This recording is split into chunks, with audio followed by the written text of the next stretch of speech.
नमस्कार, आज नया चैप्टर स्टार्ट करेंगे। ये चैप्टर है आपका अधिमान अंशों का शोधन एवं पुनर्खरीद यानी redemption of preference share and buyback. ठीक है। लास्ट वीडियो में अधिमान अंशों का निर्गमन यानी इश्यू किस तरीके से किया जाता है वो पढ़ चुके हैं। अधिमान अंशों का ही शोधन किया जा सकता है, ना कि इक्विटी शेयर का। इक्विटी शेयर कंपनी के वास्तविक स्वामी होते हैं, इसलिए इनका शोधन नहीं किया जाता। इनका जो भुगतान होता है, पेमेंट का भुगतान कंपनी के समापन के समय ही किया जाता है, यानी इक्विटी शेयर का। और अधिमान अंशों का निश्चित समय के पश्चात में शोधन कर लिया जाता है। शोधन से तात्पर्य जो राशि प्राप्त की गई है उस राशि को लौटाने से होता है। अब ये शोधन प्रीमियम पर भी हो सकता है, डिस्काउंट पर भी हो सकता है, या समूल्य पर भी हो सकता है। ठीक है। अब इस वीडियो के माध्यम से आज पढ़ेंगे कि शोधन का क्या मीनिंग होता है, शोधन के कौन कौन से नियम या रूल्स होते हैं, सीआरआर यानी कैपिटल रिडम्पशन अकाउंट किस प्रकार से बनाया जाता है और उसका उपयोग कैसे किया जाता है, अधिमान अंशों के शोधन की कौन कौन सी विधियां होती है। सामान्यतः इसमें 4 प्रकार की विधियां होती है, जैसा कि ऋण पत्रों के शोधन में अपनाई जाती थी। उनको वन बाय वन देखेंगे। शोधन पर लेखा या जनरल एंट्री किस तरीके से करेंगे, उसके पश्चात में प्रैक्टिकल क्वेश्चन के माध्यम से एंट्री को समझेंगे। अंशों की पुनर्खरीद के कौन कौन से नियम होते हैं, कौन कौन से स्रोत होते हैं, क्या क्या शर्तें होती है, पुनर्खरीद के कौन कौन से बेनिफिट या लाभ होते हैं, और लास्ट में पढ़ेंगे किस प्रकार से उनकी प्रैक्टिकल रूप में एंट्री की जाती है। देखिए, फर्स्ट बात करते हैं कि अधिमान अंशों के शोधन की।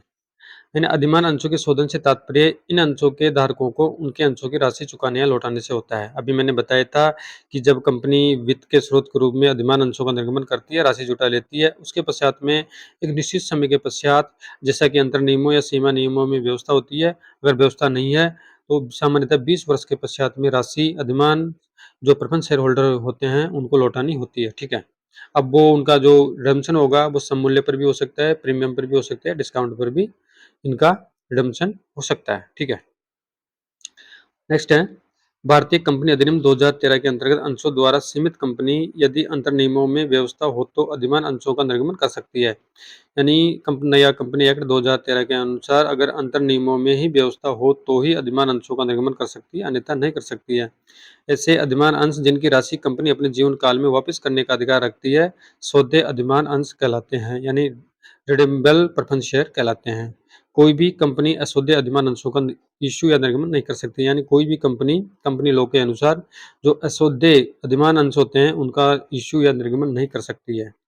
अधिमान अंशों का नया निर्गमन इनके निर्गमन की तिथि से अधिकतम 20 वर्ष की अवधि में शोधनीय हो जाना चाहिए। यानी जो अधिमान अंश है उनका जो शोधन है नया निर्गमन करने या 20 वर्ष की अवधि पूर्ण होने से पहले ही हो जाना चाहिए। ठीक है। अब बात करते हैं शोधन के कौन कौन से रूल्स या नियम है। देखिए, फर्स्ट बात करें, एक कंपनी अपने अधिमान अंशों का शोधन तभी कर सकती है जब तक कि वे पूर्ण प्रदत्त हो। पूर्ण प्रदत्त फुली पेड अप का मतलब होता है कि मान के चलो आपने किसी अंश पर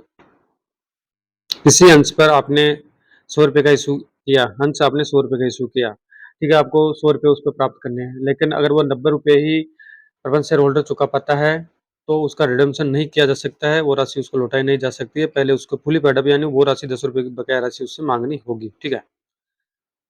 यदि अधिमान अंश आंशिक प्रदत्त हो व संचालक मंडल उनका शोधन करना चाहता है तो यह आवश्यक है पहले उन अंशों पर नए मांगी गई राशि मांगकर उनको पूर्ण प्रदत्त किया जाए। ठीक है।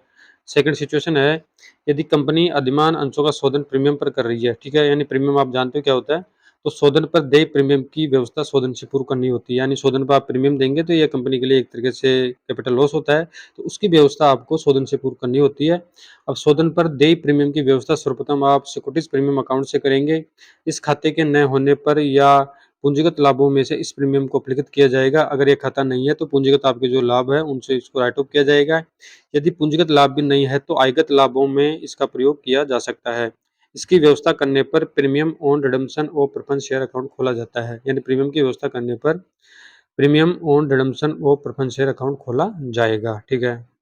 नेक्स्ट थर्ड पॉइंट की बात करें तो अधिमान अंशों का शोधन कंपनी के उन लाभों में से किया जा सकेगा जो लाभांश के लिए उपलब्ध हैं अथवा शोधन के उद्देश्य से नए अंशों के निर्गमन द्वारा प्राप्त राशि में से किया जा सकता है। ठीक है। इसमें कहने का तात्पर्य यह है कि अधिमान अंशों का शोधन कंपनी के उन लाभों में से किया जा सकेगा जो लाभांश के लिए उपलब्ध होते हैं, अन्य लाभों में से इसका शोधन नहीं किया जा सकता है। ठीक है।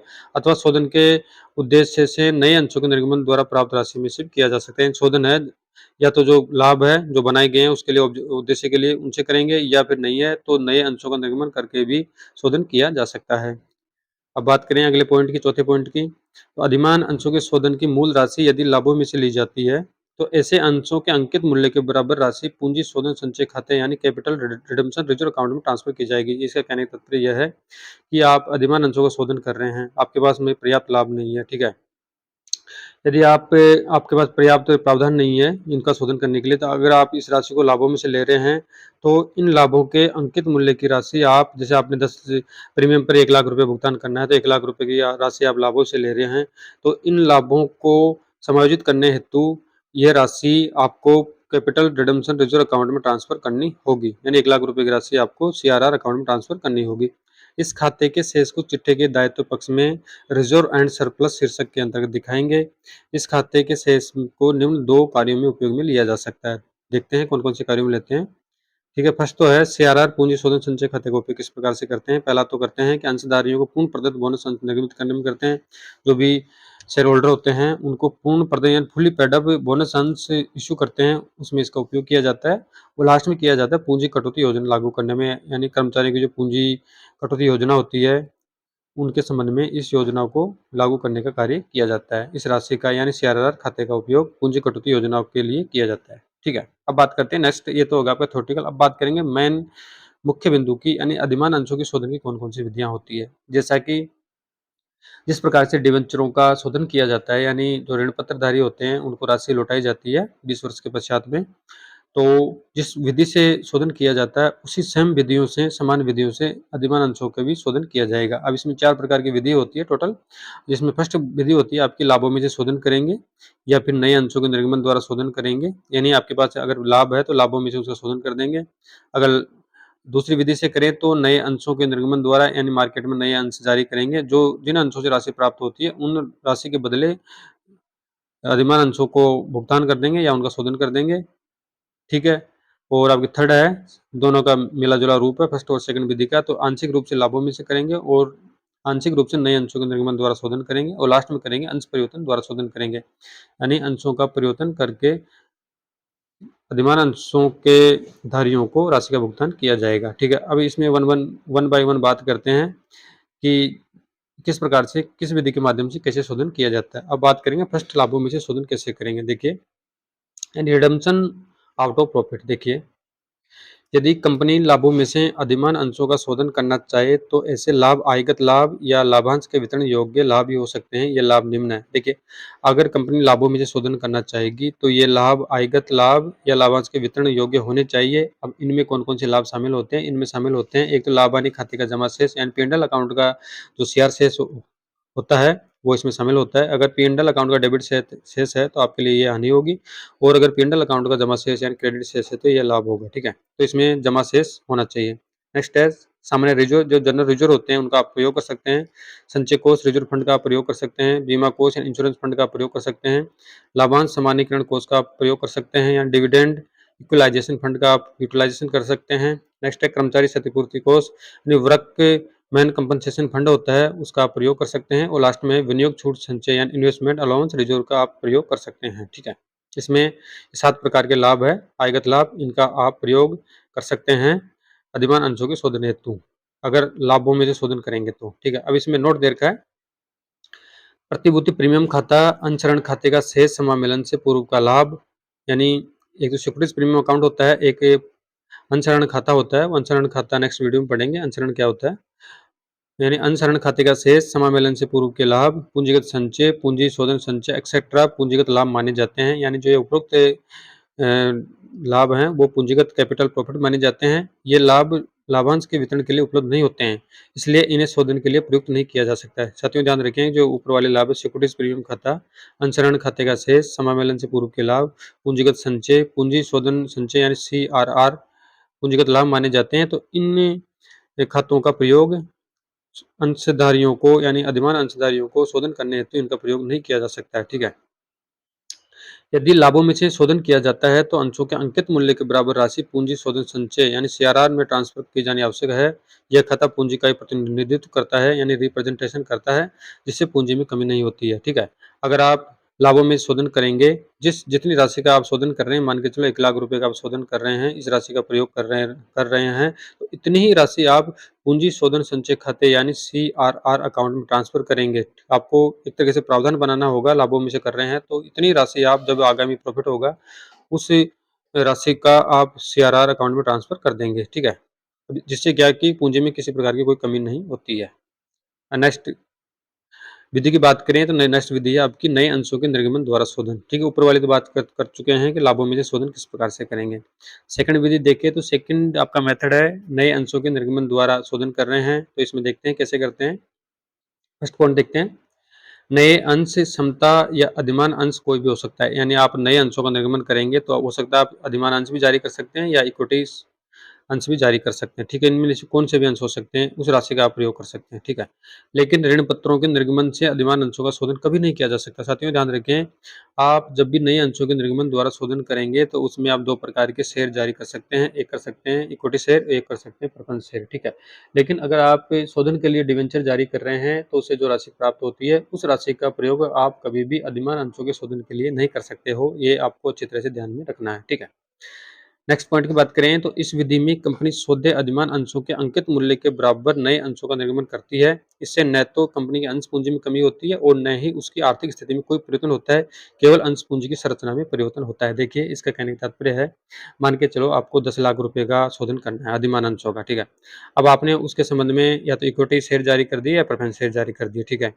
अब जो राशि प्राप्त हुई 10 लाख की, उस राशि का यूटिलाइजेशन या प्रयोग आप अधिमान अंशों के शोधन के लिए कर देंगे, जिससे ना तो आपके ऊपर किसी प्रकार का दायित्व ज़्यादा उत्पन्न होगा और ना ही किसी प्रकार को आपको कैपिटल पूंजीगत जो पूंजी की कमी है वो कमी नहीं आएगी। तो इससे जो अंश पूंजी में कोई कमी नहीं होती है और जिससे कंपनी की आर्थिक साख पर किसी प्रकार का विपरीत प्रभाव नहीं पड़ता है।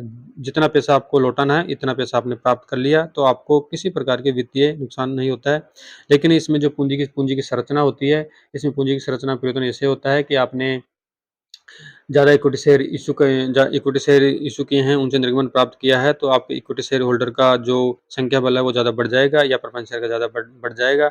जो भी आपकी पूंजी की संरचना है उसमें परिवर्तन हो सकता है। अब शोधन हेतु नए अंशों का निर्गमन सममूल्य पर, प्रीमियम पर या बट्टे पर भी किया जा सकता है। पहले मैंने शुरुआत में बता दिया था कि रिडम्पशन नए अंशों के निर्गमन पर, सममूल्य पर, प्रीमियम पर या बट्टे पर भी किया जा सकता है, ठीक है। अब इसमें इसकी एक प्रक्रिया देखते हैं कि शोधन हेतु नए अंशों के निर्गमन की प्रोसेस किस प्रकार से की जाती है। देखो, फर्स्ट बात करें, यदि नए अंश सममूल्य पर निर्गमित किए हों तो नए निर्गमित अंशों का अंकित मूल्य शोधनीय अधिमान अंशों के अंकित मूल्य के बराबर होना चाहिए, ठीक है। इसमें ज़्यादा कोई सोचने वाली बात नहीं है कि आप अगर सममूल्य पर कर रहे हैं तो आप मान के चलो कोई अंश 100 रुपये का है तो 100 रुपये पे आप उसको इश्यू कर रहे हैं, तो अगर आपको 100 रुपये चुकाना है, पेडअप करना, सॉरी रिडम्पशन करना है, शोधन करना है, तो इस संबंध में उनके अंकित मूल्य के बराबर राशि आपको प्राप्त हो रही है, ठीक है। नेक्स्ट बात करें, यदि नए अंशों का निर्गमन प्रीमियम पर होता है तो भी निर्गमित अंशों का अंकित मूल्य शोधनीय अधिमान अंशों के अंकित मूल्य के बराबर होना चाहिए, ठीक है। अगर आप प्रीमियम पे भी कर रहे हो तो प्रीमियम में आपके लिए एक तरह से कैपिटल प्रॉफिट है। प्रीमियम पे आप इशू कर रहे हैं, आपको शोधन करना है, अब मान के चलो आपको 100 रुपये देना है, आप 110 रुपये प्राप्त कर रहे हैं, तो 10 रुपये आपके लिए सिक्योरिटीज प्रीमियम हो गया, तो आपको राशि देनी है 100 रुपये, तो आपके लिए कंपनी को किसी प्रकार से कोई वित्तीय नकारात्मक प्रभाव नहीं पड़ता है, वो आसानी से उनका शोधन कर सकती है और जो उनका अंकित मूल्य है वो बराबर होना चाहिए, ठीक है। प्रीमियम की राशि को इसमें किसी प्रकार से ध्यान में नहीं रखा जाता है। जो प्रीमियम की राशि एक्स्ट्रा प्राप्त हुई है उसको किसी प्रकार में ध्यान में नहीं रखा जाएगा। नेक्स्ट बात करें, यदि नए अंशों का निर्गमन बट्टे पर हुआ है, अब इसमें थोड़ा विपरीत है। यदि नए अंशों का निर्गमन आप बट्टे पे कर रहे हैं शोधन करने हेतु, तो नए अंशों पर प्राप्त राशि में से अंकित मूल्य माइनस बट्टा है उसको माइनस कर देंगे, शोधनीय अधिमान अंशों के अंकित मूल्य के बराबर होना चाहिए, ठीक है। अब इसमें कहने का तात्पर्य यह है कि आपने मान के चलो आपको 90 रुपये लौटाने हैं, उदाहरण के तौर पर बता रहा हूँ, 90 रुपये आपको रिफंड करने हैं, ठीक है। अब आपको एक शेयर का मूल्य फेस वैल्यू 100 रुपये है, आप उसको 10% डिस्काउंट पे इश्यू कर रहे हैं, ठीक है, 90 रुपये में कर रहे हैं, तो आपको 90 रुपये लौटाने थे तो आपको 90 रुपये प्राप्त हो रहे हैं, तो बराबर होना चाहिए। मान के चलो आपको ₹90 लौटाने हैं और आप 12% डिस्काउंट दे रहे हैं, 12% दे नहीं सकते, 10% मैक्सिमम दे सकते हैं, कंपनी लोग की अनुमति के बगैर नहीं दे सकते, संचालक मंडल उसमें अनुमोदन देता है, तभी आप 10% से ज़्यादा बढ़ा सकते हैं, ठीक है। तो 10% अगर आप ज़्यादा दे रहे हैं, 12% डिस्काउंट दे रहे हैं, तो आपको ₹2 छूट है, तो ₹2 छूट है, तो आपके लिए ये गलत है, तो ऐसा आपको नहीं करना होता है, ठीक है। अब नोट की बात करें, नए अंशों के निर्गमन द्वारा शोधन में पूंजी शोधन संचय के निर्माण की कोई प्रविष्टि नहीं की जाती है। इसमें एक नोट है, इंपॉर्टेंट है। अगर आप नए अंशों के निर्गमन द्वारा शोधन में पूंजी शोधन संचय के निर्माण की किसी प्रकार की कोई एंट्री नहीं होगी, ठीक है। दो विधि पढ़ चुके हैं, एक तो नए अंशों के निर्गमन द्वारा शोधन, एक पढ़ चुके हैं लाभों में से शोधन। अब तीसरी विधि है आपकी मिक्स विधि है, यानी आंशिक रूप से लाभों में से और आंशिक रूप से नए अंशों के निर्गमन द्वारा शोधन करते हैं, तो इसमें दोनों का मिक्स रूप आ जाएगा, ठीक है। यानी उपरोक्त विधि फर्स्ट 1 और 2 प्रक्रिया के अनुसार होगी, ठीक है। अब लास्ट विधि है आपकी अंश परिवर्तन के द्वारा शोधन कैसे करते हैं। देखिए, रिडम्पशन बाय कन्वर्जन, यानी अंशों का परिवर्तन करके शोधन आप कैसे करते हैं, देखते हैं। यदि कंपनी के अंतर्नियम अनुमति दें, यानी सबसे पहले तो आपके जो कंपनी के अंतर्नियम है, ठीक है, वो आपको अनुमति दें, तभी आप ऐसा कर सकते हैं। तो अधिमान अंशों का शोधन समता अंशों में परिवर्तन द्वारा भी किया जा सकता है, यानी जो अधिमान अंश है, आप उनको जैसे मान के चलो किसी अंशधारी के 2000 अंश है, अब 20 वर्ष उनके हो चुके हैं, उनको राशि लौटाना है। कंपनी के पास लैक ऑफ फंड है, यानी फंड का अभाव है, ठीक है, कंपनी ऐसा नहीं करना चाहती है, तो वो अंश परिवर्तन द्वारा उनका शोधन कर सकती है, यानी जो भी अधिमान अंशधारी है, उनको 20 वर्ष के पश्चात में समता अंशों में परिवर्तन कर दिया जाता है, तो जिससे उनकी जो राशि है वो चुका दी जाती है तथा उनका नया दायित्व उत्पन्न कर दिया जाता है, ठीक है, कंपनी का। परिवर्तन पर जारी किए जाने वाले समता अंश सममूल्य पर, प्रीमियम पर या बट्टे में से किसी प्रकार से इशू या निर्गमित किए जा सकते हैं, ठीक है। नेक्स्ट बात करें, सर्वप्रथम शोधन पर देय राशि में निर्गमित किए जाने वाले समता अंशों के निर्गमन मूल्य, यानी अब इसमें एक चीज बता रखी है कि आप शोधन पर देय राशि में निर्गमित किए जाने वाले समता अंशों के निर्गमन मूल्य, जिसमें प्रीमियम जोड़कर या बट्टा घटाकर का भाग देकर अंशों की संख्या याद करते हैं। यानी इसमें यह है कि अंश परिवर्तन द्वारा अगर आप शोधन करेंगे तो सर्वप्रथम आपने अगर प्रीमियम दिया है इशू पर तो उसको जोड़ देंगे, अगर बट्टा दिया तो माइनस कर देंगे, फिर उस राशि को अंशों की कुल संख्या से भाग दे देंगे, तो वो राशि प्राप्त हो जाएगी, तो तत्पश्चात परिवर्तन की प्रविष्टि कर देंगे, ठीक है। नेक्स्ट है, इस विधि में पूंजी शोधन संचय यानी कैपिटल रिडम्पशन रिजर्व अकाउंट, यानी इसको शॉर्ट में CRR भी कहते हैं, में कोई राशि ट्रांसफर नहीं की जाती है। यानी इस विधि में जो लास्ट वाली विधि है आपकी अंश परिवर्तन द्वारा, इसमें जो CRR में आप राशि ट्रांसफर करने की आपको कोई आवश्यकता नहीं है, क्योंकि आपने प्रावधान किया ही नहीं है। आपने तो सिर्फ अंशों में परिवर्तन किया है, तो कंपनी में किसी प्रकार का कोई वित्तीय परिवर्तन नहीं हुआ है, किसी प्रकार का कोई ज़्यादा संरचना में परिवर्तन तो हुआ है, लेकिन कंपनी को अनावश्यक वित्तीय भार से मुक्ति मिली है। तो इस संबंध में प्रावधान तो करना नहीं है कंपनी को, ठीक है, लाभों में से। तो इस संबंध में CRR अकाउंट में किसी प्रकार की राशि ट्रांसफर नहीं होती है। यदि अधिमान अंशों का शोधन प्रीमियम पर किया जाता है, ठीक है, अगर अधिमान अंशों का शोधन प्रीमियम पर करेंगे तो प्रीमियम की व्यवस्था करने की प्रविष्टि करनी होगी, ठीक है। अगर आप सममूल्य पे कर रहे हैं तो किसी प्रकार की कोई दिक्कत नहीं है, अगर आप प्रीमियम पे करेंगे तो उसकी व्यवस्था आपको करनी होगी, एंट्री करनी होगी, ठीक है। अब अधिमान अंशों के शोधन की लेखा प्रविष्टि किस प्रकार से की जाती है ये देखते हैं। देखो, ये थोड़ा महत्वपूर्ण है एंट्री, जब तक आप एंट्री नहीं समझेंगे, एंट्री आपको याद नहीं होगी, तो आप क्वेश्चन को हल नहीं कर पाएंगे, तो एंट्री आप अच्छी तरह से समझे। देखिए, अब फर्स्ट है, पहला तो है कि आंशिक प्रदत्त शोध्य अधिमान अंशों को पूर्ण प्रदत्त बनाने के लिए सर्वप्रथम शोधन करने से पहले, अभी बता चुके हैं आपको, ये कंडीशन होती है कि जो भी आंशिक अनपेड जो शेयर है उनको पहले तो आपको फुली पेड बनाना है। मान के चलो आपको 90 रुपये लेने हैं, प्राप्त आप 80 हुए हैं, तो आपको 10 रुपये की जो बकाया मांगे उसको मांगना होगा, उसके पश्चात ही आप शोधन कर सकते हैं, अन्यथा नहीं कर सकते, ठीक है। अब इनको पूर्ण प्रदत्त बनाएंगे, फुली पेड बनाएंगे, तो मांग देय होने पर एंट्री हो जाएगी preference share final call account debit to preference share capital, ठीक है, जितनी राशि से। ये सभी विधियों में समान रूप से यदि अधिमान अंश आंशिक प्रदत्त हो, यानी जो भी 4 प्रकार की विधियां हैं उनमें अगर वो फुली पेडअप नहीं है तो उनको पहले फुली पेडअप बनाएंगे, बकाया राशि को मांगा जाएगा, तो इस संबंध में चारों विधियों में सेम एंट्री की जाएगी, ठीक है। ठीक है, ये तो फाइनल कॉल ड्यू की एंट्री हो गई। अब मांग राशि प्राप्त होने पर जब आपने 10 रुपये बकाया है, तो अगर वो मांगेंगे वो प्राप्त हो जाएंगे, तो उस समय में एंट्री हो जाएगी bank account debit to preference share final call account, यानी जो राशि आपकी बकाया थी वो प्राप्त होगी, उसमें आ जाएगी, ठीक है। नेक्स्ट बात करें, यदि शोधन लाभों में से हो तो शोधित अंशों के अंकित मूल्य के बराबर राशि पूंजी शोधन संचय खाते में ट्रांसफर करना होगा, ठीक है। अभी बात कर चुके हैं कि अगर आप जो शोधन लाभों में से कर रहे हैं तो उसका प्रावधान करने के लिए आप लाभों की राशि का सर्वप्रथम उपयोग कर लेंगे, लेकिन लाभों की राशि को वापसी पूरा करने के लिए आपको एक खाता खोलना होता है CRR, तो उस राशि को आप कैपिटल रिडेम्पशन अकाउंट में ट्रांसफ़र करेंगे, ठीक है? तो अब इसमें आप इस लाभों में से शोधन करेंगे तो एंट्री हो जाएगी। अब लाभों में से जनरल रिज़र्व भी होता है, P&L का शेष भी होता है, रेवेन्यू प्रॉफिट भी होते हैं, ठीक है? तो इसमें एंट्री हो जाएगी, जैसी भी स्थिति क्वेश्चन में दे रखी है वो आपको एंट्री करनी है, ठीक है? तो इसमें एंट्री हो जाएगी जनरल रिज़र्व अकाउंट डेबिट या P&L अकाउंट डेबिट या revenue profit account debit to capital redemption reserve account में ट्रांसफ़र कर देंगे। सिर्फ़ लाभों में से शोधन पर ही ये एंट्री की जाएगी, ठीक है? अब शोधन कितनी राशि ट्रांसफ़र करेंगे? जितनी राशि आपने लाभों में से ली है, वो राशि सीआरआर में ट्रांसफ़र कर देंगे, ठीक है? नेक्स्ट एंट्री की बात करें तो शोधन पर देय प्रीमियम की व्यवस्था करने पर सर्वप्रथम प्रीमियम की व्यवस्था प्रतिभूति प्रीमियम खाते से करेंगे। इसके बाद यदि राशि कम हो तो आयगत लाभ में लेंगे। अगर आप शोधन प्रीमियम पर कर रहे हैं, ठीक है? तो प्रीमियम पर करने से पहले सर्वप्रथम आप उस राशि का प्रयोग या तो प्रीमियम खाते से करेंगे। अगर प्रतिभूति प्रीमियम खाते में पर्याप्त शेष नहीं है या कम राशि है, तो आप आयगत लाभों को भी काम में ले सकते हैं, ठीक है? अब इसमें एंट्री होगी सिक्योरिटीज प्रीमियम या जनरल रिजर्व या profit and loss account debit करेंगे, यानी सिक्योरिटीज प्रीमियम का सर्वप्रथम उपयोग करेंगे। अगर लाभ कम है, उसमें कम राशि है, तो जनरल रिजर्व ले लेंगे या P&L का CRC से ले लेंगे। To premium on redemption of preference share account CR कर देंगे, ठीक है? तो ये एंट्री सभी चारों विधियों में समान रूप से होगी। सभी विधियों में समान रूप से यदि शोधन प्रीमियम पर हो रहा हो तो ये सेम एंट्री हो जाएगी। नेक्स्ट बात करें नए अंशों का निर्गमन। इन अंशों पर संपूर्ण राशि एकमुश्त आवेदन पर ही ली जाती है, यानी जो नए अंश आप निर्गमन कर रहे हैं उन पर संपूर्ण राशि अगर एकमुश्त ली जाती है तो उस संबंध में एंट्री होगी। सममूल्य पर निर्गमन की दिशा में एंट्री हो जाएगी bank account debit to share application and allotment, यानी एप्लीकेशन मनी रिसीव्ड होने पर, ठीक है? और आप एप्लीकेशन मनी को शेयर कैपिटल अकाउंट में ट्रांसफर करेंगे तो एंट्री हो जाएगी share application and allotment account debit to share capital, ठीक है? अब इसमें सिर्फ नए अंशों के निर्गमन पर होती है या दोनों प्रविष्टियों के स्थान में स्थित एंट्री भी कर सकते हैं।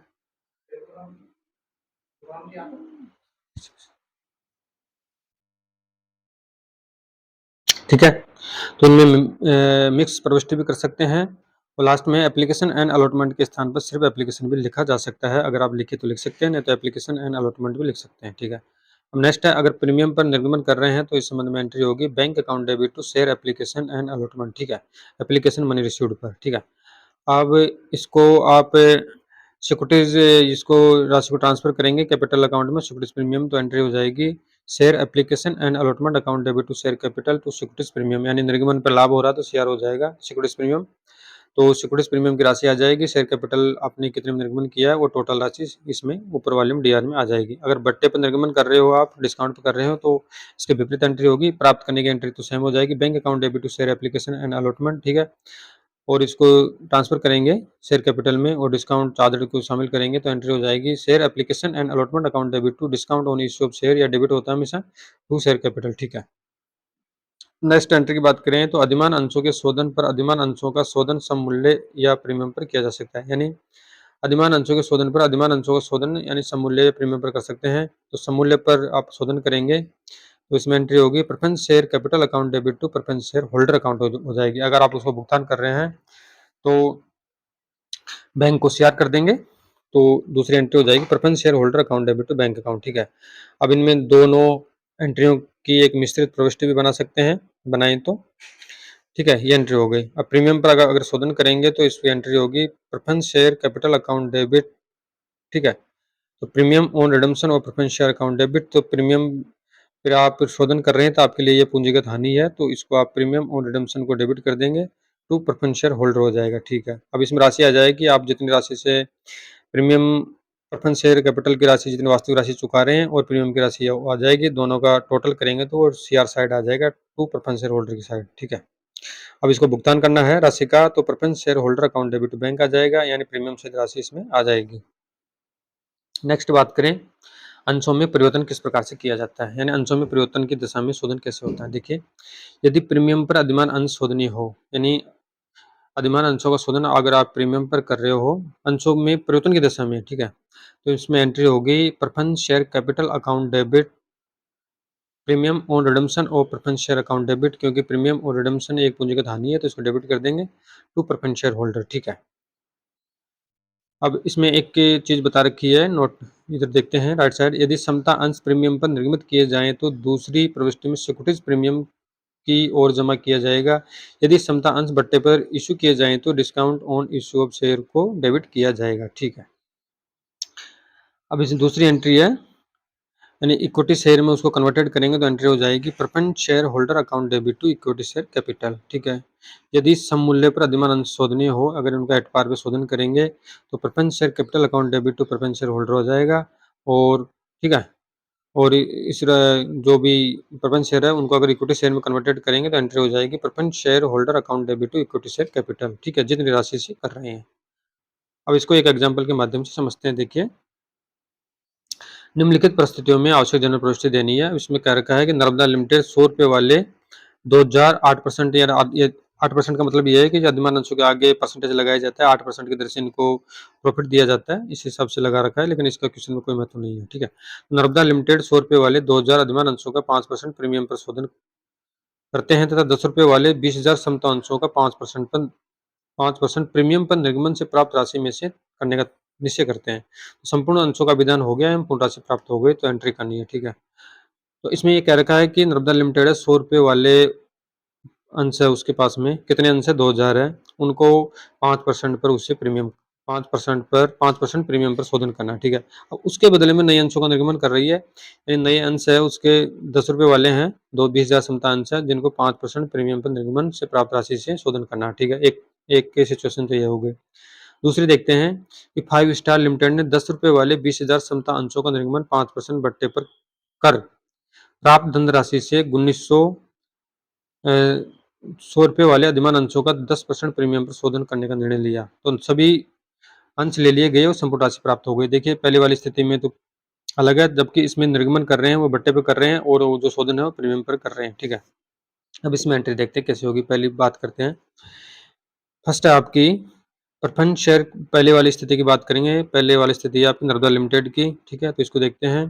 तो preference share capital account debit to premium on redemption और preference share account debit to preference share holder. ठीक है, अब इसमें से राशि कैसे आई ये देखते हैं कि आपने पहले आपके शेयर कितने थे, 100 रुपये वाले थे, 2000 शेयर है, तो टोटल 20 भी आपके 2 लाख रुपए की राशि आ गई। ठीक है, अब इनका आप 5% पे शोधन कर रहे हैं तो 2 लाख का 5% हो जाएगा 10,000 रुपये। ठीक है, अब शोधन की एंट्री कर रहे हैं तो इसमें हो जाएगी प्रेफरेंस शेयर कैपिटल अकाउंट, तो 2 लाख रुपए आप उसको दे रहे हैं, प्लस प्रीमियम ऑन रिडम्पशन और प्रेफरेंस शेयर, यानी शोधन पर आप 5% वो दे रहे हैं प्रीमियम, तो 10,000 राशि हो जाएगी। तो प्रेफरेंस शेयर होल्डर को आप 2 लाख 10,000 रुपये चुकाएंगे। ठीक है, ये एंट्री हो गई। अब इसी तरीके से बात करें तो आप नए शेयर इश्यू कर रहे हैं तो application amount received on fresh issue. ठीक है, तो आप अब इसमें बता रखा है कि 20,000 समता अंश है, 10 रुपये के एक अंश है, तो 5% आप 5% प्रीमियम पर निगमन कर रहे हैं उनका, तो राशि प्राप्त हो रही है। तो आपको तो 20,000 है तो 10 के हिसाब से 2 लाख हो गए, 5% कर रहे हैं तो 2 लाख का 5% हो जाएगा 10,000, तो 2,10,000 रुपये की राशि आपको नए निर्गमन से प्राप्त हो जाएगी प्रीमियम से। ठीक है, तो एंट्री होगी bank account debit to equity share application and allotment account. ठीक है, ये हो गई। अब amount transfer to capital and securities premium account में जो अमाउंट आपको प्राप्त हुई है उसको आप शेयर कैपिटल अकाउंट में ट्रांसफर करेंगे, जो प्रीमियम की राशि है उसको सिक्योरिटीज प्रीमियम अकाउंट में ट्रांसफर कर देंगे। ठीक है, तो इसकी एंट्री होगी equity share application and allotment account debit to equity share capital to securities premium की 5% के हिसाब 10,000 रुपये की राशि है, और इक्विटी शेयर कैपिटल में आप 2 लाख रुपये प्राप्त किए हैं तो वो ट्रांसफर हो जाएगी। तो टोटल आपकी एप्लीकेशन एंड अलॉटमेंट की राशि है जो 2,10,000 रुपये हो जाएगी। ठीक है, नेक्स्ट बात करें। ठीक है, अब इसमें premium on redemption provided for. ठीक है, अब जो प्रीमियम पर रिडेम्पशन है, आप 10,000 रुपये का जो शोधन कर रहे हैं उस पर आपको 5% के हिसाब से 10,000 रुपये बनने 2 लाख के, तो उसका आपको एंट्री करना होगा। तो उसकी एंट्री हो जाएगी securities premium account debit to premium on redemption और प्रेफरेंस शेयर। ठीक ठीक है, तो अब सिक्योरिटीज प्रीमियम का बैलेंस हमेशा सीआर होता है, लेकिन अगर आप उसको किसी दूसरे को दे रहे हो, भुगतान कर रहे हो, तो उसको डेबिट कर देंगे, तो securities premium account debit to premium on redemption और प्रेफरेंस शेयर अकाउंट हो जाएगा 10,000 से। ठीक है, अब आप शोधन कर रहे हैं तो शोधन की टोटल राशि है 2 लाख, तो आपको उसको देने हैं, प्लस 10% 5% पे शोधन कर रहे हैं, 10,000 शामिल हो जाएंगे, तो टोटल 2,10,000 रुपये आप भुगतान करेंगे अधिमान अंशधारी को। तो एंट्री होगी preference share holder account debit to bank account. ठीक है, 2,10,000 की। ठीक है, ये आपके पहले वाले क्वेश्चन की जो प्रॉब्लम थी वो हल कर चुके हैं। अब सेकंड वाले की बात करते हैं कि 5 स्टार लिमिटेड ने 10 रुपये वाले 20,000 संतानसों का निर्गमन 5% बट्टे पर किया और प्राप्त धनराशि से 1,900 रुपये वाले 100 रुपये वाले अधिमान अंशों का 10% प्रीमियम पर शोधन करना है। ठीक है, अब इसमें देखते हैं फर्स्ट बात करते हैं कि यानी Bing amount due on redemption, ठीक है। अब ड्यू है, रिडम्पशन में अमाउंट कैसे आएगी देखते हैं। पहले एंट्री कर लेते हैं, फिर राशि को देखते हैं। Preference share capital account debit, ठीक है। प्रीमियम ऑन रिडम्पशन और preference share account debit to preference share holder, ठीक है। अब आपको 2,09,000 रुपये चुकाना है, ठीक है। अब इसमें ये देख लेते हैं पहले, यानी 1900 आपके पास टोटल शेयर है, 100 रुपये का है, तो 1900 इंटू 100 करेंगे, 1,90,000 रुपये आपको लौटाने हैं। प्लस उनका शोधन आपको 10% प्रीमियम पे करना है, तो 1,90,000 का 10% कितना हो गया, 19,000, ठीक है। तो 1,90,000 में 19,000 ऐड कर देंगे तो टोटल हो जाएगा 2,09,000, यानी 2,09,000 रुपये चुकाने हैं, जिसमें से प्रेफरेंस शेयर की वास्तविक राशि तो 1,90,000 है और 19,000 रुपये आपके प्रीमियम के हैं, तो प्रीमियम ऑन रिडम्पशन और प्रेफरेंस शेयर अकाउंट को डेबिट कर देंगे 19,000 से, ठीक है। टोटल राशि होगी 2,09,000, ठीक है। अब इसमें आप एप्लीकेशन मनी रिसीव्ड कर रहे हैं, तो इसमें एंट्री हो जाएगी bank account debit to equity share application and allotment 1,90,000, ठीक है। अब 1,90,000 कैसे आई, क्योंकि आपने 10 रुपये वाले 20,000 समतांश मार्केट में इशू किए, 5% बट्टे भी किए हैं, तो 20,000 इंटू 10 कर देंगे 2 लाख हो जाएगा, इसका 10% माइनस कर देंगे, ठीक है। सॉरी 5% माइनस कर देंगे, 10,000 हो जाएगा, 5% 2 लाख का, तो 1,90,000 रुपये की राशि आपको नए निर्गमन से प्राप्त हो रही है, ठीक है, ठीक है। यानी bank account debit to equity share and application and allotment account 1,90,000 से कर देंगे, ठीक है। नेक्स्ट बात करते हैं इसकी, यानी जो 1,90,000 रुपये की राशि आपको प्राप्त हुई है, उसको शेयर कैपिटल अकाउंट में और डिस्काउंट चार्ज की तरफ ट्रांसफर कर देंगे, देखिए। अब इसमें एंट्री हो जाएगी equity share application and allotment account debit discount on issue of share, and अगर आप डिस्काउंट पर इश्यू कर रहे हैं तो आपके लिए लॉस है, ठीक है। तो इसको डेबिट कर देंगे टू इक्विटी शेयर कैपिटल। अब इक्विटी शेयर कैपिटल में टोटल 2 लाख रुपए की राशि आ जाएगी, पर आपको वास्तविक राशि 1,90,000 की प्राप्त हुई है और आपने डिस्काउंट 10,000 रुपये का दिया है, वो आपके लिए लॉस है, तो डेबिट साइड में आ जाएगा, ठीक है। अब इसमें व्यवस्था करनी है कि आपको 2,09,000 रुपये लौटाने हैं प्रपंच शेयर होल्डर को, ठीक है। अब आपको राशि प्राप्त हुई है सिर्फ और सिर्फ 1,90,000, 19,000 रुपये का आपको प्रावधान करना है। अब 19,000 रुपये की राशि को आप या तो प्रॉफिट एंड लॉस अकाउंट से लो या सिक्योरिटीज प्रीमियम अकाउंट से लो, तो उस संबंध में एंट्री हो जाएगी profit and loss account debit to securities premium account debit to premium on redemption और प्रेफरेंस अकाउंट कितनी राशि से, 19,000 रुपये की राशि से हो जाएगा, ठीक है। अब आपको टोटल भुगतान कितना करना है, 2,09,000 रुपये करना है, जिसमें से 19,000 की व्यवस्था आप पेंडल से या सिक्योरिटीज प्रीमियम से कर चुके हैं डिस्काउंट वाले की, ठीक है। तो इसमें एंट्री हो जाएगी preference share holder account debit to bank account, यानी उसको भुगतान कर रहे हैं शेयर होल्डर को, तो 2,09,000 रुपये की राशि इसमें आ जाएगी। आपको समझ में आ चुका होगा ये, ठीक है। नेक्स्ट एग्जाम्पल को और देखते हैं। आकांक्षा लिमिटेड ने अपने 100 रुपये वाले 3,000 अधिमान अंशों का शोधन 10% प्रीमियम पर 31 मार्च 2009 को करना चाह रही है। यानी जो आकांक्षा लिमिटेड है, आकांक्षा लिमिटेड, उसके पास 100 रुपये वाले शेयर हैं, कितने हैं, 3,000 अधिमान अंश है, उनका 10% पर वो रिडम्पशन करना चाहती है, ठीक है। अब इस हेतु कंपनी ने अंशधारियों के अपने अंशों को 10 रुपये वाले समतांश हैं पहले, उनको 15 रुपये पर निर्गमित किए जाएंगे में बदलवाने का विकल्प दे रहा है, ठीक है। जो अंशधारी है उनको अपने अंशों को जो पहले 10 रुपये वाले थे समतांश, उनको 15 रुपये पर निर्गमित किए जाएंगे में बदलवाने का विकल्प दिया गया है। 60% अंशधारियों ने इस विकल्प को एक्सेप्ट कर लिया है, स्वीकार कर लिया, शेष को लाभों में से भुगतान किया गया, तो जनरल प्रविष्टि कैसे देंगे, देखिए। फर्स्ट एंट्री तो हो जाएगी आपकी, यानी रिडम्पशन पर ड्यू राशि है उसकी एंट्री होगी। इसमें जो भी ये 9% है, तो 9% शेयर है, तो राशि इसके सामने परसेंटेज लिख देंगे, ठीक है। तो preference share capital account debit to premium on redemption और preference share account debit to preference share holder, ठीक है। अब तो इसमें 3 लाख कैसे है, पहले तो देखते हैं कि 3,000 शेयर है, ठीक है। एक शेयर का मूल्य 100 रुपये है, तो टोटल कर देंगे 3,000 इंटू 100 कर देंगे, 3 लाख आ गया, ठीक है। अब इन पे इनका जो रिडम्पशन करे, शोधन करने, वो प्रीमियम पर कर रहे हैं, कितना करें, 10% कर रहे हैं, तो 3 लाख का 10% कितना हो जाएगा, 30,000 हो जाएगा। अब अगर प्रीमियम पर आप उनका रिडम्पशन कर रहे हैं, तो एक तरीके से कैपिटल लॉस है, तो ये प्रीमियम ऑन रिडम्पशन अकाउंट को डेबिट कर देंगे 30,000 से। Total two preference share holder को आप भुगतान करेंगे 3,30,000 रुपये का, ठीक है। ये टू प्रेफरेंस शेयर होल्डर में 3,30,000 रुपये आ जाएगा, ठीक है।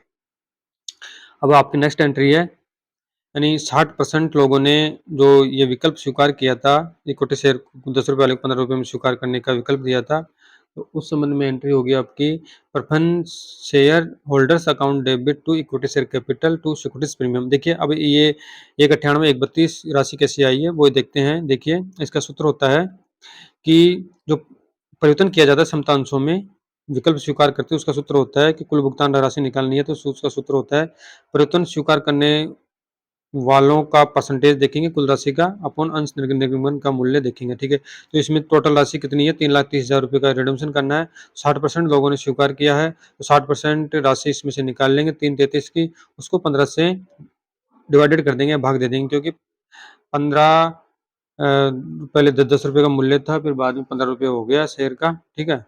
यानी 10 रुपये वाले समतांश को 15 रुपये पर निर्गमन करना है, तो उस जो नया शेयर है 15 रुपये का अंश का नया निर्गमित मूल्य है वो इसमें से इसको डिवाइडेड कर देंगे तो 13,200 आ जाएगा, ठीक है। अब 13,200 आ जाएगा, एक अंश का मूल्य कितना 10 रुपये है, तो ये 1,32,000 रुपये आ गया, ठीक है। अब परिवर्तन पर मूल राशि की व्यवस्था 1,32,000 की हुई है, तो इसलिए शेष राशि 1,68,000 यानी 3 लाख देना है, तो परिवर्तन किया तो 1,32,000 की व्यवस्था तो आपने कर ली, ठीक है। और जो शेष राशि रही है आपकी 3 लाख में से 1,68,000 रुपये की व्यवस्था आपको लाभों में से करनी होगी। तो इस संबंध में ये 1,32,000 तो ये आ गए, तो एंट्री हो जाएगी preference share holder account debit 1,98,000, तो इक्विटी शेयर कैपिटल 1,32,000 और तो सिक्योरिटीज प्रीमियम 60% लोगों ने विकल्प को स्वीकार किया, तो सिक्योरिटीज प्रीमियम के रूप में 66,000 रुपये की राशि आ जाएगी, ठीक है, 60% के हिसाब से, ठीक है। नेक्स्ट बात करें securities premium account debit to premium on redemption of preference share, ठीक है। जो सिक्योरिटीज प्रीमियम की राशि का प्रयोग कर रहे हैं 30,000 की का, तो उसको डेबिट कर देंगे। आपने 30,000 रुपये का सिक्योरिटीज प्रीमियम यूज कर रहे हैं, तो 30,000 की राशि इसमें आ जाएगी, ठीक है। अब लास्ट में इसको पेमेंट करेंगे 1,32,000 का, तो एंट्री हो जाएगी preference share holder account debit to bank account, कितने की हो जाएगी 1,32,000 की, ठीक है। 1,32,000 रुपये की जो पेमेंट कर रहे हैं वो आ जाएगी, ठीक है। ठीक है, अब ये तो आपका हो चुका है कि अंशों का शोधन यानी अधिमान अंशों का शोधन किस प्रकार से करते हैं, ठीक है। अब बात करते हैं अंशों की पुनर्खरीद यानी बाईबैक क्या होता है। देखो बाईबैक क्या होता है, कंपनी द्वारा स्वयं के अंशों को पुनः खरीद लेना या अंशों की वापसी खरीद या पुनर्खरीद कहलाती है। जो कंपनी के पास में अंश होते हैं स्वयं के अंशों को वो पुनः खरीद लेती है उसको ही बाईबैक कहते हैं। यदि अंशों का बाजार मूल्य इनके पुस्तक मूल्य या वास्तविक मूल्य से कम हो तो सामान्यतः कंपनी अंशों की पुनर्खरीद करती है। अगर इनका बाजार मूल्य यानी अंशों का बाजार मूल्य इनके पुस्तक मूल्य या वास्तविक मूल्य से कम हो तो सामान्यतः ऐसी कंपनियां अंशों की पुनर्खरीद करती है, ठीक है। अब अंशों की पुनर्खरीद के कौन कौन से सोर्सेज होते हैं, कौन कौन से स्रोत होते हैं वो देखते हैं। सर्वप्रथम अगर कोई कंपनी अंशों की पुनर्खरीद करेगी तो अपने स्वतंत्र कोषों से करेगी, प्रतिभूति प्रीमियम खाते से करेगी या अंशों या अन्य निर्दिष्ट प्रतिभूति से प्राप्त राशि से करेगी। यह निर्गमन इसी उद्देश्य के लिए होना चाहिए, तभी इन राशियों का प्रयोग कर सकती है, ठीक है। नेक्स्ट बात करते हैं अंशों के पुनर्क्रय के बारे में जानना चाहेंगे, इसमें क्या क्या प्रावधान है वो देखते हैं। जब कंपनी अपने अंशों का क्रय करती है ये अंशों का पुनर्क्रय कहलाता है, यानी जो कंपनी अपने स्वयं अंशों का क्रय करती है तो उसको बाईबैक कहते हैं। अब इसमें जो नया एक्ट है कंपनी कंपनी एक्ट 2013 की धारा 68 एंड सेक्शन 68 के तहत कंपनी को यह सुविधा है कि कंपनी अपने अंशों का पुनर्क्रय निम्न में से किसी प्रकार से कर सकती है। अब कैसे कर सकती है वो देखते हैं। फर्स्ट तो है आनुपातिक आधार पर या वर्तमान क्षमता अंशधारकों से कर सकती है, ठीक है। या खुले बाजार से ले सकती है या न्यून खेप अंशधारकों द्वारा यानी छोटे अंशधारी होते हैं उनसे ले सकती है या कंपनी के कर्मचारियों से खरीद सकती है, ठीक है। अब इसमें क्या क्या प्रावधान है वो देखते हैं। कंपनी अपने अंशों का पुनर्क्रय मुक्त आरक्षित प्रीमियम यानी अधिमूल्य या अंशों या अन्य निर्धारित प्रतिभूतियों से प्राप्त धनराशि में से कर सकती है। अब मुक्त आरक्षित में से अंशों का पुनः क्रय करने की स्थिति में कंपनी को क्रय किए गए अंशों के वास्तविक मूल्य की राशि के बराबर राशि पूंजी शोधन आरक्षित खाते यानी जो CRR अकाउंट होता है कैपिटल रिडेम्पशन रिजर्व अकाउंट होता है उसमें ट्रांसफर करनी होती है। जैसे पिछली बार जो शोधन में पढ़ चुके हैं वो सेम स्थिति इसमें अपनाई जाती है। अब अंशों को पुनः क्रय करने के संबंध में निम्न प्रक्रियाएं लागू होती है। फर्स्ट होती है कि अंशों का पुनर्क्रय अंतर नियमों में अधिकृत या प्राधिकृत होना चाहिए, यानी जो कंपनी का अंतर नियम है उनमें स्पष्ट रूप से इसका उल्लेख होना चाहिए, तभी वो बाईबैक कर सकती है, अन्यथा नहीं कर सकती, ठीक है। नेक्स्ट है अंशधारकों की सामान्य सभा में विशेष संकल्प द्वारा पारित किया जाना चाहिए। नेक्स्ट है किसी भी एक वित्तीय वर्ष में अंशों का पुनः क्रय प्रदत्त पूंजी और मुक्त आरक्षित के 25% से अधिक नहीं हो सकता है। यानी किसी भी वित्तीय वर्ष में प्रत्येक कंपनी अंशों का जो बाईबैक करती है जो उसकी पेड अप कैपिटल और जो फ्री रिजर्व होते हैं उनके 25% से अधिक नहीं हो सकता, ठीक है। अगर इससे ज़्यादा है तो कंपनी लॉ के खिलाफ है तो वो ऐसा बाईबैक नहीं कर सकती है। अब अंशों के पुनः जो बाईबैक के पश्चात ऋण क्षमता अनुपात है जो डेब्ट रेशियो है वो 2:1 से अधिक नहीं होना चाहिए, ठीक है। यानी 2:1 से अधिक कभी भी नहीं होना चाहिए। तो इसका कहने का तात्पर्य है कि आपका 2 अनुपात में जो संपत्ति है और 1 अनुपात में आपका दायित्व है, ठीक है। अंशों के पुनः क्रय हेतु समस्त अंश पूर्ण प्रदत्त होने चाहिए। अगर आप अंशों का बायबैक कर रहे हैं, जिस प्रकार से शोधन में उनको फुली पेड अप बनाया जाता है, उस तरीके से ये फुली पेड अप होने चाहिए। अगर पार्सली पेड अप है तो उनमें जो बकाया राशि वो मांगी जाएगी, फिर उनको फुली पेड अप बनाने के पश्चात ही उनका बायबैक किया जाएगा। नेक्स्ट है, विशेष संकल्प पारित होने की तिथि से 12 माह यानी 1 वर्ष के भीतर अंशों का पुनः क्रय हो जाना चाहिए। आप जो कंपनी द्वारा संचालक मंडल द्वारा जो विशेष रेजोल्यूशन पास किया गया, स्पेशल रेजोल्यूशन पास होने की 12 माह की तिथि 12 माह की अवधि में या 1 वर्ष की अवधि में अंशों का बायबैक हो जाना चाहिए।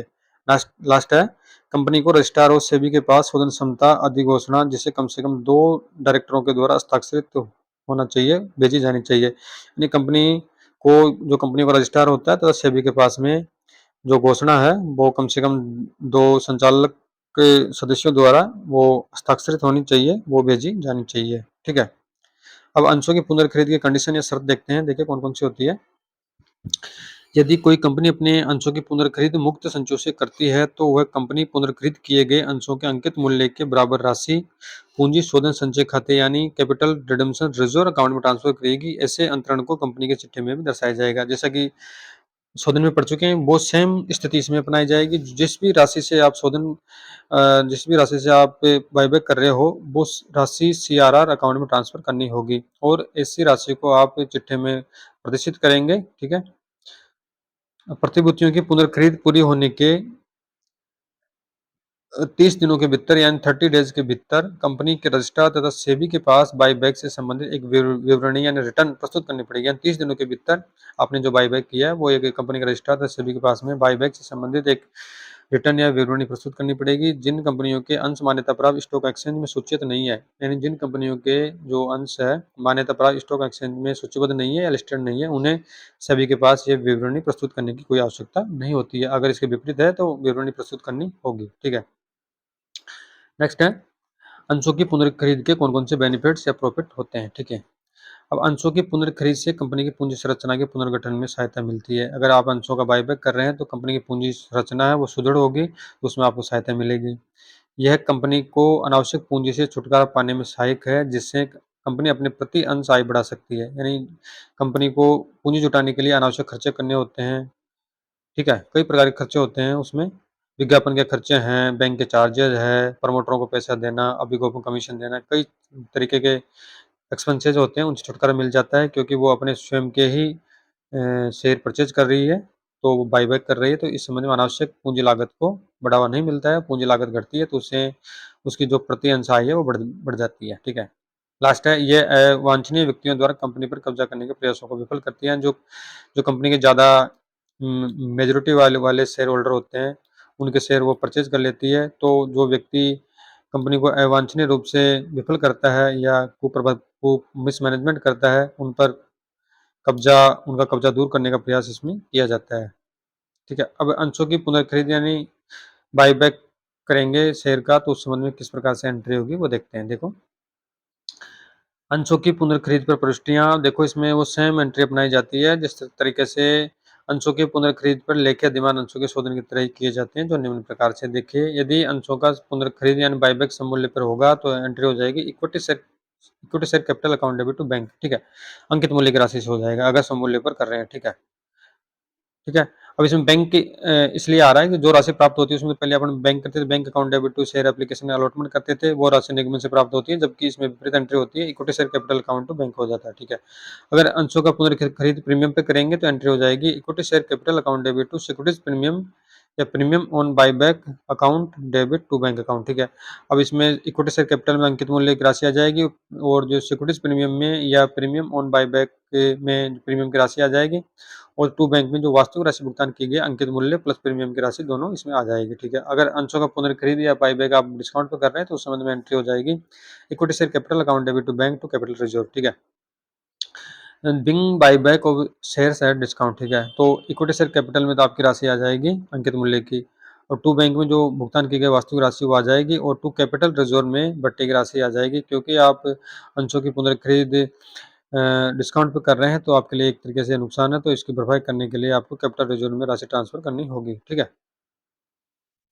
नेक्स्ट बात करें, अगर अंशों की पुनर्खरीद प्रतिभूति प्रीमियम या स्वतंत्र लाभों में से की गई हो तो इस संबंध में एंट्री होगी। सिक्योरिटीज प्रीमियम अगर आप जो बायबैक कर रहे हैं वो प्रीमियम से कर रहे हैं या स्वतंत्र प्रॉफिट से कर रहे हैं या फ्री प्रॉफिट से उनसे कर रहे हैं तो उस संबंध में एंट्री हो जाएगी। जो भी स्थिति है वो एंट्री आ जाएगी। या तो सिक्योरिटीज प्रीमियम से करें तो सिक्योरिटीज प्रीमियम आज डेबिट हो जाएगा, या जनरल रिजर्व से कर रहे हैं तो जनरल रिजर्व डेबिट हो जाएगा, या P&L से कर रहे हैं तो P&L अकाउंट डेबिट हो जाएगा to capital redemption reserve account. यानी जो राशि आप जिस लाभों से ले रहे हैं, सिक्योरिटीज प्रीमियम से ले रहे हैं या जनरल रिजर्व से ले रहे हैं या प्रॉफिट एंड लॉस अकाउंट से ले रहे हैं तो वो राशि कैपिटल रिडम्पशन रिजर्व अकाउंट में ट्रांसफर हो जाएगी। ठीक है, अंशों के अंकित मूल्य से। ठीक है, लास्ट है, यदि प्रीमियम पर क्रय करने पर प्रीमियम बायबैक अकाउंट खोला गया हो। अगर आप प्रीमियम पर बायबैक कर रहे हो तो उस संबंध में, अगर आपने प्रीमियम ऑन बायबैक अकाउंट खोला हो तो उस संबंध में एंट्री हो जाएगी सिक्योरिटीज प्रीमियम अकाउंट डेबिट या अथवा free reserve account debit to premium on buyback account. ठीक है, तो पुनर्खरीद के प्रीमियम की राशि से यह एंट्री हो जाएगी। ठीक है, अगर अगर आप यह खाता खोल रहे हैं तो सिक्योरिटीज प्रीमियम से राशि ले रहे हैं तो उसको डेबिट कर देंगे, या आप फ्री रिजर्व से ले रहे हैं यानी फ्री स्वतंत्र कोषों से राशि ले रहे हैं तो फ्री रिजर्व को डेबिट कर देंगे, या दोनों से ले रहे हैं दोनों एंट्री हो जाएगी।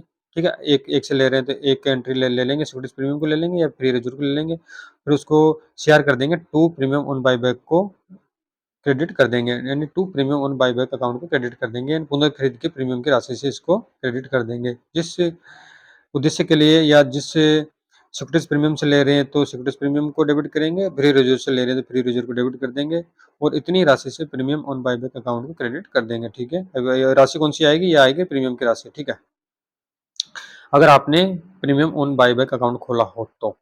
अब इसको एक प्रैक्टिकल क्वेश्चन के माध्यम से देखते हैं। चंद्रकांता लिमिटेड की निर्मित पूंजी 5 लाख रुपया है, जो 10 रुपये के समता अंशों में डिवाइडेड है। 31 मार्च 2009 को प्रतिभूति प्रीमियम खाते में 90,000 रुपये का शेष है, जबकि जनरल रिजर्व में 80,000 रुपये का शेष है। कितना है? सिक्योरिटीज प्रीमियम में तो आपके 90,000 का बैलेंस है और जनरल रिजर्व में आपका 80,000 का बैलेंस है। कंपनी ने अपने ही 10,000 समता अंश 15 रुपये प्रति अंश से खरीदने का निर्णय लिया। ठीक है, कंपनी की पुस्तकों में आवश्यक जनरल एंट्री देना। देखिए इसमें क्या कर रखा है, ये चंद्रकांता लिमिटेड है, उसकी इश्यूड कैपिटल तो 5 लाख की है, जो 10 रुपये वाले समतांशों में डिवाइडेड है। अब 31 मार्च 2009 को सिक्योरिटीज प्रीमियम में 90,000 का शेष बचा है, तो जनरल रिजर्व में 80,000 रुपये का शेष है। ठीक है, अब कंपनी ने अपने ही 10,000 समता अंश को 15 रुपये प्रति अंश से खरीदने का निर्णय लेती है, यानी 5 रुपये प्रीमियम पे इसको खरीद रही है, तो उस संबंध में एंट्री क्या होगी? देखो फर्स्ट एंट्री देखते हैं। फर्स्ट आपकी equity share capital account debit to securities premium account debit to bank account. ठीक है, अब इसमें ये राशि कैसे है पहले देखते हैं कि आप 10,000 आपके 10,000 समता अंश है, उसको 15 रुपये के अंश से आप खरीद रहे हैं, तो 10,000 इंटू 15 कर देंगे, 1.5 लाख हो गया। ठीक है, अब आपको सिक्योरिटीज प्रीमियम कितना है? सिक्योरिटीज प्रीमियम आपका, आपने 10 रुपये के शेयर है, 15 रुपये में आप परचेज कर रहे हो, तो 5 रुपये प्रीमियम है, तो 5 रुपये सिक्योरिटीज प्रीमियम की राशि हो जाएगी। 10,000 इंटू 5 कर देंगे तो 50,000 आ जाएगा। तो इक्विटी शेयर कैपिटल में आपके 1 लाख रुपये की राशि है, 10,000 इंटू 10 कर देंगे, वास्तविक राशि आपकी 10 रुपये का शेयर है, तो 10,000 इंटू 10 करेंगे तो 1 लाख हो गया। 5 रुपये आपका सिक्योरिटीज प्रीमियम का है, तो 10,000 इंटू 5 करेंगे 50,000 आ गया। तो total bank account to bank आप जो भुगतान करेंगे 1.5 लाख रुपये का करेंगे। ठीक है, नेक्स्ट है, अब आप जो भुगतान कर रहे हैं कितने कर रहे हैं? 1 लाख रुपए का आप भुगतान कर रहे हैं और सिक्योरिटीज प्रीमियम का आपका 50,000 का है। सॉरी ना, टोटल भुगतान आप 1.5 लाख का कर रहे हैं, जिसमें इक्विटी शेयर कैपिटल में आपके 1 लाख रुपए डेबिट होंगे और सिक्योरिटीज प्रीमियम के में आपके 50,000 रुपये डेबिट हो जाएंगे। ठीक है, अब इसमें जो आपके प्रतिभूति प्रीमियम में 90,000 रुपये शेष है, तो सामान्य संचय में 80,000 शेष है। अब जो संचय है, अब उसमें से आप securities premium account debit general reserve account debit to capital redemption reserve account, यानी आप सीआरआर में जो 1 लाख रुपए की राशि है उसको ट्रांसफर करेंगे। इक्विटी शेयर कैपिटल में आपने 1 लाख रुपए का जो राशि प्राप्त की है, अब उस राशि के समायोजन हेतु आपको, जो आपके सिक्योरिटीज प्रीमियम में 40,000 रुपये ले रहे हैं उसके समायोजन हेतु, और जनरल रिजर्व में 60,000 रुपये ले रहे हैं, तो 1 लाख रुपए की राशि आप कैपिटल रिडम्पशन रिजर्व अकाउंट में ट्रांसफर कर देंगे। ठीक है, तो आपको ये चैप्टर अच्छी तरह से समझ में आ चुका होगा। आप ये अधिमान अंशों का शोधन के बारे में पढ़ चुके हैं या बाईबैक के बारे में पढ़ चुके हैं। अगर किसी को कोई प्रॉब्लम हो तो कमेंट करके मुझे बताएं। नेक्स्ट वीडियो में पढ़ेंगे नए चैप्टर के साथ में। तब तक के लिए धन्यवाद।